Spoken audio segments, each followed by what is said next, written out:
Here we are once again, my brothers and sisters. I want to thank you for your attendance at another Living Hope Today study. And today we find ourselves in 2 Samuel chapter 14. Now, one thing we're going to notice as we go through the story of David is that David is a great king. He does what God tells him to do for the most part. He takes care of his people. He's excellent.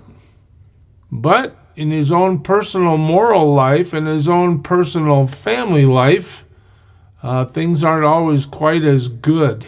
We've seen him take Bathsheba and commit adultery with her and then eliminate her husband Uriah through a devious plan of military might. We've seen him be confronted by the prophet Nathan and confess his sin. That's really good. But then God has told him this. Let me show you. God has said to him through the prophet Nathan, if you remember way back when in 2 Samuel 12, now therefore the sword will never depart from your house because you despised me and took the wife of Uriah the Hittite to be your own. So we know that David's in for severe consequence based on his disobedience. Okay. Well, you get to chapter 13, what happens? David's son rapes his daughter. And what does David do? Scripture records that David's upset, but he doesn't do anything. That daughter that got raped, her name is Tamar, and it happens that she's the sister of Absalom, and Absalom doesn't forget.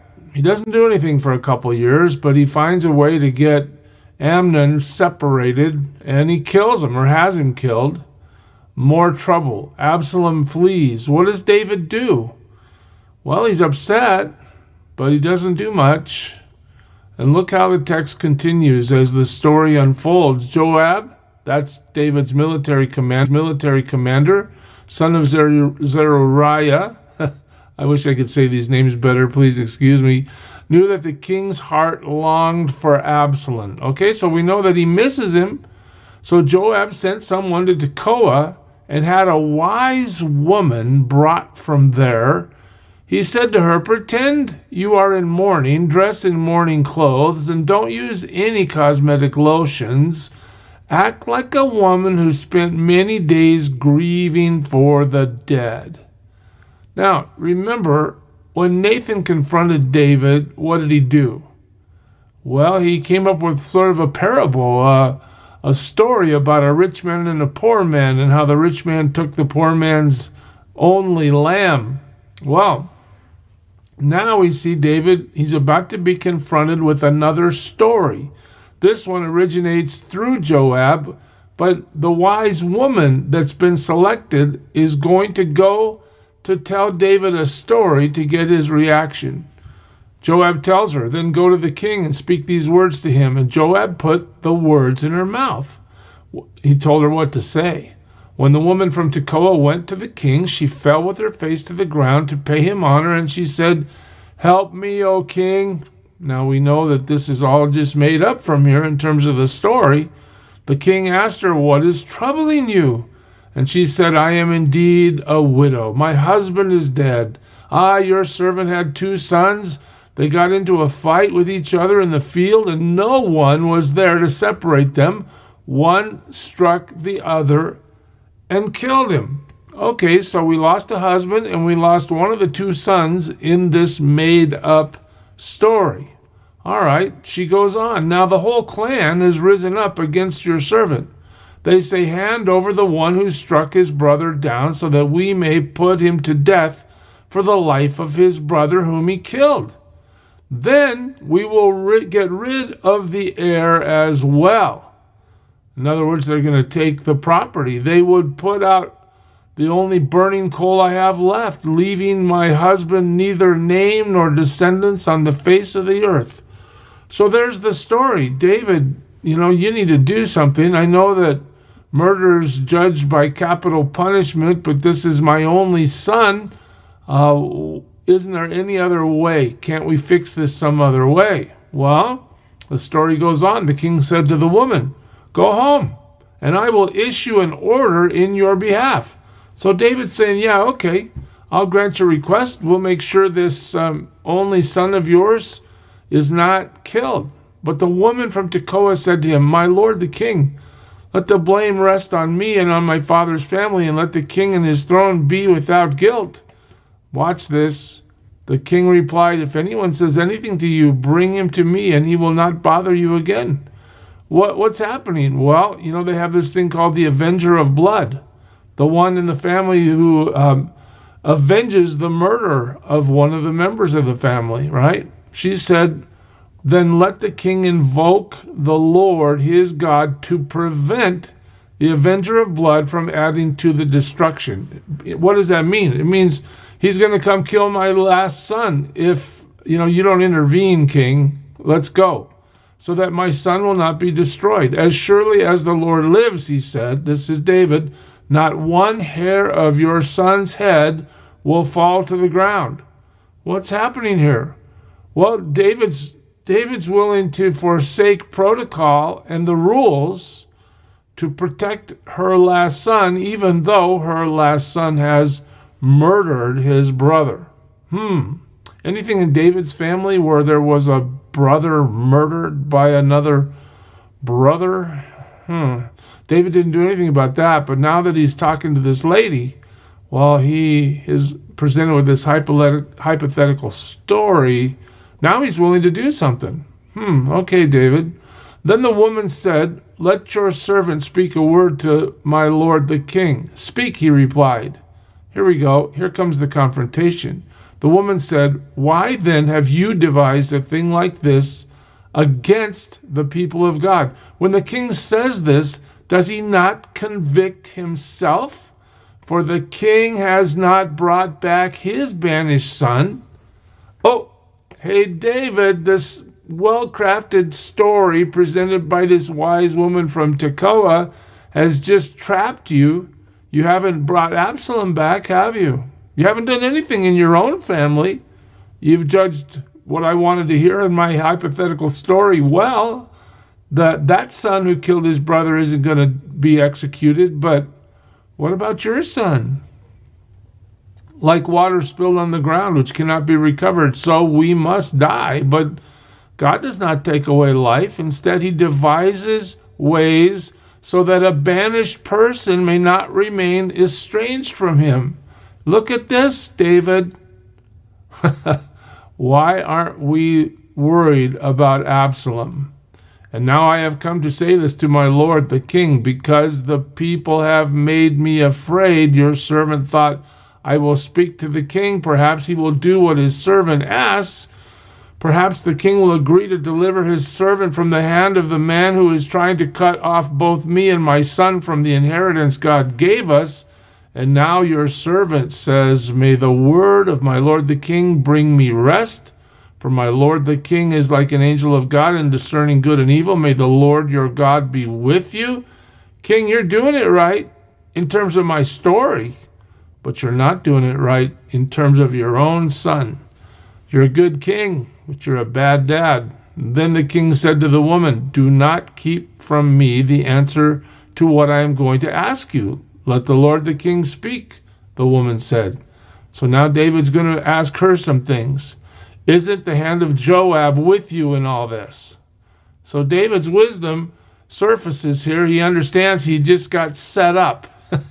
The woman answered, as surely as you live, my lord the king, no one can turn to the right or to the left from anything my lord the king says. Yes, it was your servant Joab who instructed me to do this, and who will put all these words into the mouth of your servant.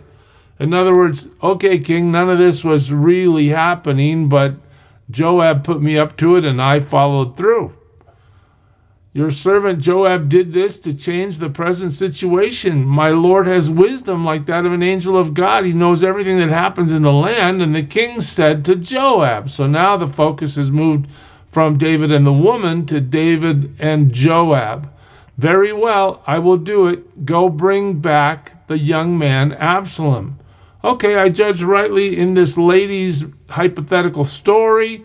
I feel the conviction. She trapped me in the story, and I went the way that was the right way to solve her problem.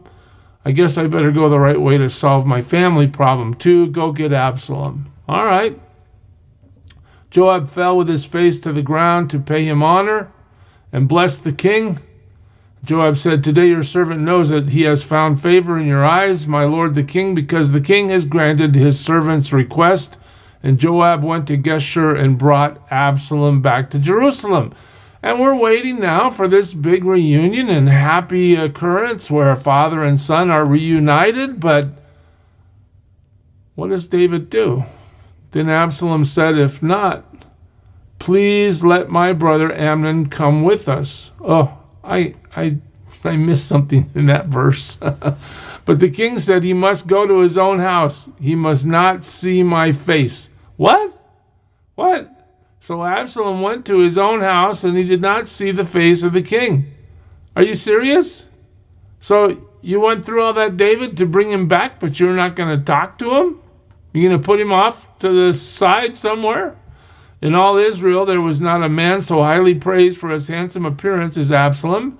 From the top of his head to the sole of his foot, there was no blemish in him. What are we talking about? According to the populace, Absalom was very good looking, very appealing. Whenever he cut the hair of his head, he used to cut his hair from time to time. When it became too heavy for him, he would weigh it, and its weight was 200 shekels by the royal standard. In other words, Absalom has a full head of hair. 3 sons and a daughter were born to Absalom. The daughter's name was what? Tamar. Oh, that's the name of his sister who was raped by Amnon, his brother. And she became a beautiful woman. All right. Absalom lived 2 years in Jerusalem without seeing the king's face. And just think about that. Oh, the king came for me because Joab forced the issue. And now that I'm back in Jerusalem, the king doesn't want to see me. I mean, what's up? Right? Absalom's offended, more than a little offended. Watch this. Then Absalom sent for Joab. Okay, if the king's not going to talk to me, Joab's the one that brought me down here. Let me talk to Joab in order to send him to the king. But Joab refused to come to him. So Absalom now has been ostracized by the king and by Joab. So he sent a second time, but he refused to come. All right, so Absalom's made some gestures that would say, let's get this reconciliation going, but he's been refused at every point. Then he said to his servants, so Joab is, if he can't get positive attention, he's going to get negative attention. Look, Joab's field is next to mine. Absalom is thinking about how he's going to solve his problem, and he has barley there, so go set it on fire. Yeah, let's burn down Joab's field. That might get his attention. He might want to talk to me after that. So Absalom's servants set the field on fire. Then Joab did go to Absalom's house. Oh, so Absalom figured out a way to get Joab to pay attention to him. And he said to him, why have your servants set my field on fire? Yeah, I bet he's pretty upset. Absalom said to Joab, look, I sent word to you and said, come here, so I can send you to the king to ask, why have I come from Geshur? It would be better for me if I were still there. Now then, I want to see the king's face. And if I'm guilty of anything, let him put me to death. All right, if he wants to judge me for what I did to Amnon, I don't care. But let's go. He's still my father, right? Joab went to the king and told him this. And then the king summoned Absalom. And he came in and bowed down with his face to the ground before the king. And the king kissed Absalom. So by the end of chapter 14, we do get to some kind of reunion. But look what happened. And think about the animosity that's developed because, number one, David himself took no action against Amnon when Amnon raped Tamar. Absalom waited 2 years and then he took action against Amnon by killing him. All right, he goes into exile because he's afraid he's killed his brother. The avenger of blood might be after him. He might be the one executed for that crime. But as it turns out, the king is willing to receive him, but not for a long time after he's returned to Jerusalem. In other words, David's personal life he's making decisions that are setting him up for terrible failure. And we're going to watch this family unravel even more as David continues to miss the cues that would cause him to make good decisions as a father. Very insightful in terms of our own lives, that we need to pay attention that we do right in public and that we do right in private too. We treat our family with the same love and respect God requires of us on the outside. We need to pay attention to the inside as well. Well, we'll take it there next time.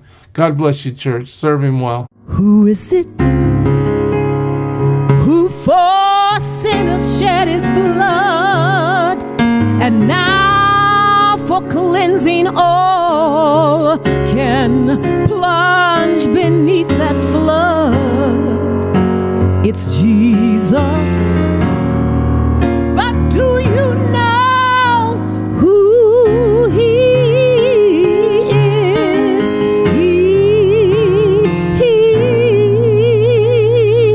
He's the image of the invisible God, and he's the brightness of his glory, the first, the last, the future, the past. He is God.